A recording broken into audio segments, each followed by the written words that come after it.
ఒక air force officer retired చాలా చేస్తుంటారట ఆయన దాన ధర్మాలు చేయటం గానీ, ఒకళ్ళకి హెల్ప్ చేయటం గానీ ఏదన్నా.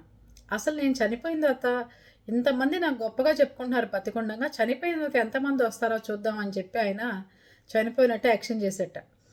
బంధువులొచ్చారు, చుట్టుపక్కల వచ్చారు. ఆయన అనుకున్న దానికంటే జనాలు బీభత్సంగా వచ్చేసి తీరా తీసుకెళ్ళి శ్మశానానికి తీసుకెళ్ళి ఇంకేముంది కాసేపు నిప్పు పెడదాం అనంగా లేచి కూర్చొని ఇదంతా డ్రామా, నేను బతికే ఉన్నాను అని చెప్పేట.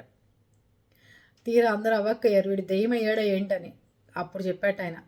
అందరికీ చనిపోతారు అని అనుకుంటాము. ఎవరొస్తారో ఎవరు రారో దిగులుంటుంది. మరి నేను ఉండంగా ఇంతమంది మీరు దాన ధర్మాలు చేశారు, గొప్పవాళ్ళు సార్ మీరు అది ఇది అని చెప్పి నన్ను పొగుడుతున్నారు. అసలు నేను చనిపోయిన తర్వాత మీరందరూ ఎలా ఉంటారో చూడాలని నాకు కుతూహలం కలిగింది. అందుకే ఈ నాటకం ఆడాను అని చెప్పి చావుకొచ్చిన వాళ్ళందరికీ మంచి విందు భోజనం కూడా ఏర్పాట్లు చేసి తినిపించి మరీ పంపించాట. పాపం ఆయనకి ఆవు పులి కథ తెలియదనుకుంటా. ఈసారి నిజంగా చనిపోయినా కూడా మళ్ళీ ఏదో నాటకం ఆడుతున్నాళ్ళే అని ఒక్కళ్ళు కూడా రారు సార్. ఇలాంటి పనులు చేయమాకండి మీరు. అర్థమైందా?